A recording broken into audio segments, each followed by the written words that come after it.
Hello, haunters and haunted souls. J-Star here from Habersham House, and today I want to show you how I made this skull medallion. I think it turned out so cool, and this is the perfect thing to add to your haunt to give it a little more like old world charm. If you have kind of a Gothic taste or Victorian, anything antique, this is the kind of thing you can mount on a fireplace, on a door. If you found a pair of these, it'd be great to do a pair like on front doors. Anyway, I love how this turned out. Let me show you how easy it is. Okay, so I have this plaque that I got at the Goodwill. It was $3.09 or possibly half of that. I'm not sure, but $3 is a fine price. The crazy Hobby Lobby price was $29.99. Even with their regular half off prices, $15. That's a little crazy for this, but we're gonna make $3 look like $1 million because look at this boring Tudor rose. I know, we'll put a skull on it. Okay, so I just already did this. This is a little Dollar Tree skull, or somewhere I got this. I think this was Dollar Tree, like 3 for $1 or something like that. I cut it in half and a little bit, scooped out a little bit more of it. Save this part because you may need it for another project. So just always save the backs of your skulls. That's what they teach me in middle school. And that is going to go in the center like so. And as I was playing with this, like when I originally got this, I thought, oh, that'd be good to put a skull right in the middle. But then when I was playing with it, I was like, oh, what if I put some bones coming out here just to add a little more to it, you know? At the house, the house motto is also Patrum Nostrorum. Also Patrum Nostrorum, which means basically on the bones of our father, on the bones of our ancestors. So we've got a whole skull thing going on, and bones and etc. So I have these little bones, which these are Dollar Tree. I think I got some at Spirit Halloween one time in a little bag for, you know, $1.25, but I think there's like 8 or 12 of them. Anyway, I was like, these could be perfect. So what I'm going to do is cut one in half, and I've got this little razor blade cutter roughly in half. I don't have to, I'm not going to be crazy about it. And yeah, that's fine. And then to make it fit down in this little crevice, I'm just going to cut it into a little angle.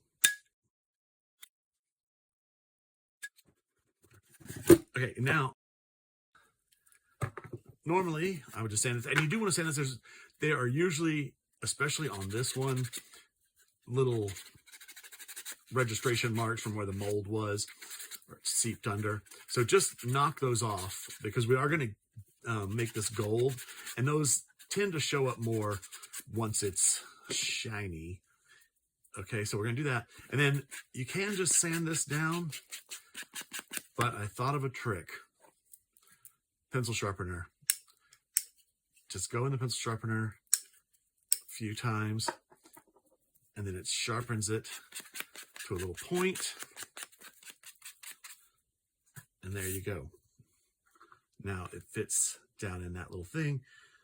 Perfect. And I've decided I use both ends of the bones, but because this plaque does have a hanger, I should just double check. Yeah, hanger's up there. I'm putting this bone that's kind of, you can say it's kind of boot shaped or whatever. Those two are matching, both pointing downwards, and then these little butt ones I've got at the top and the bottom, just a little symmetry to add to it, so it looks like this whole thing was intentional. Okay, so first I am going to glue these in, and I'm going to glue the back.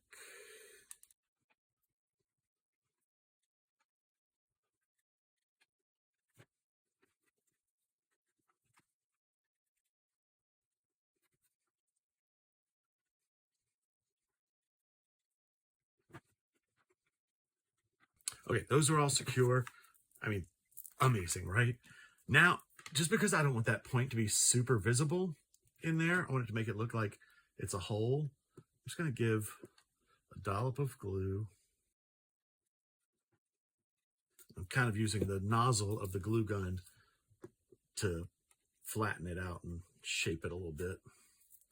You can use your asbestos fingers if you want. I think that'll get it, and once we paint it gold, that'll be a more smooth transition. And then out of the crevice, okay, top on, thing on top. And then I'm just going to glue this on. Oh, I did sand the top of this because there's a little bump seam. You can see how that's terribly bad. That whole jaw is bad. But from bad to rad. Perfection. Okay, now.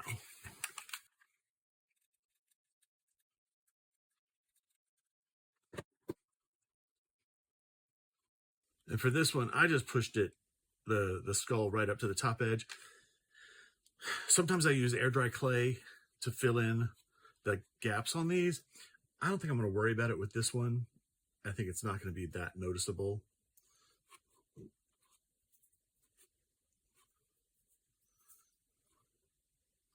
Still kind of moving around in there. That is so cool. Okay, so now sometimes on these I will gold leaf them, make them, paint them different colors. This one I'm just going to use my spray. Oh, I've put it away. My Rustoleum 2X metallic gold. This is a great gold finish. I'm just going to spray it with that, and then I'm probably going to go over it with some brown wax, antiquing wax. But for now, yeah, that looks pretty good. That's on there. Ooh, sit on there. Might give it a couple more squirts of glue.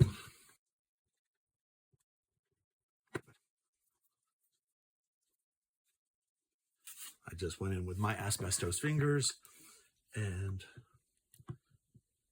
made that little seam sort of flatten out. I am doing my cardinal sin of touching it too much because, especially with hot glue, that one pass with your fingers and it'll just smooth it down. Two passes, it starts getting rough textured. So once we put the gold on there, it would stand out too much, I think. But I'm gonna have to get that off of there.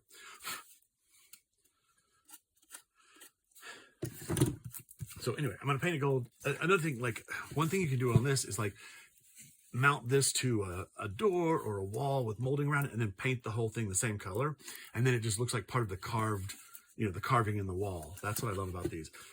If you happen to have a vacuum mold, you could vacuum mold this and reproduce it and have it, all over the walls. That would be really cool. So let me get this sprayed gold, and then we'll decide if we're going to put a finish on it or not. Okay.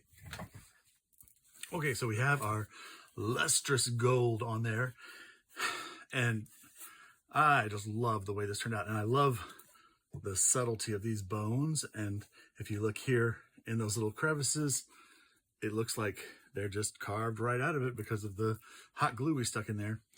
And you can see how it's kind of gunchy where I touched it too much. That's, it's okay. I don't think it's that bad for this because it's going to be seen from a distance, sort of. So I just want to age it down a little bit, and I'm going to use this full cart wax, and it's super simple. I'll shake it up and then give it, what, I should put hold the phone. Let's put this under here, although it's not quite big enough.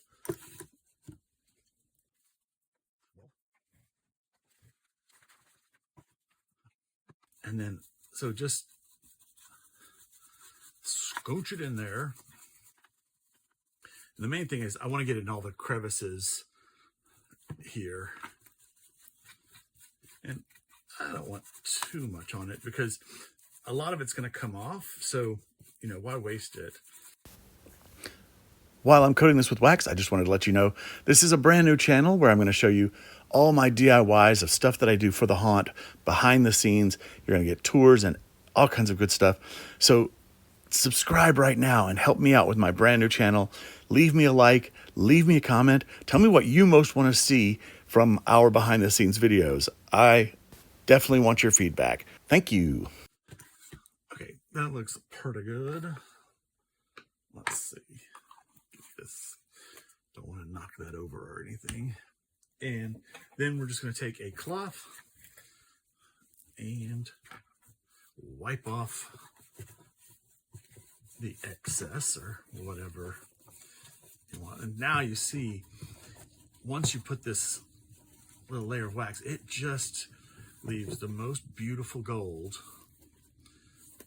And we're getting highlights of the areas with the wax where it's staying in the crevices, but it toning down the gold is the main thing for me. We just want it to have that nice aged look. And I will say, whenever I use this, I always think I should be wearing gloves, because when you touch it, you end up leaving fingerprints half the time, and you're going back and just cleaning up what you've just done. So make it easier for yourself, and then you won't have those problems. Or use both sides of the towel to hold it.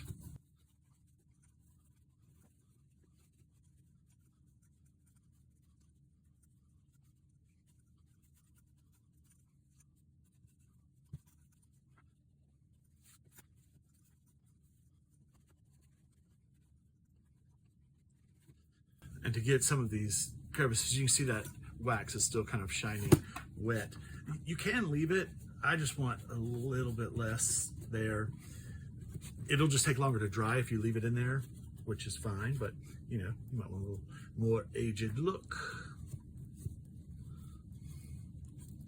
I think I'm to the point where I'm liking it. And also you can use a Q-tip to kind of get in closer spaces. I don't think a Q-tip will help me here because I can get the stuff with my towel just as easily. Okay, but that looks pretty darn sharp. Cool. And now, once this truly dries, you can actually come back and buff this with a clean dry cloth, and it'll bring a little bit more shine and luster back to it. Of course, we don't want too much to come back, right? But look how cool that is.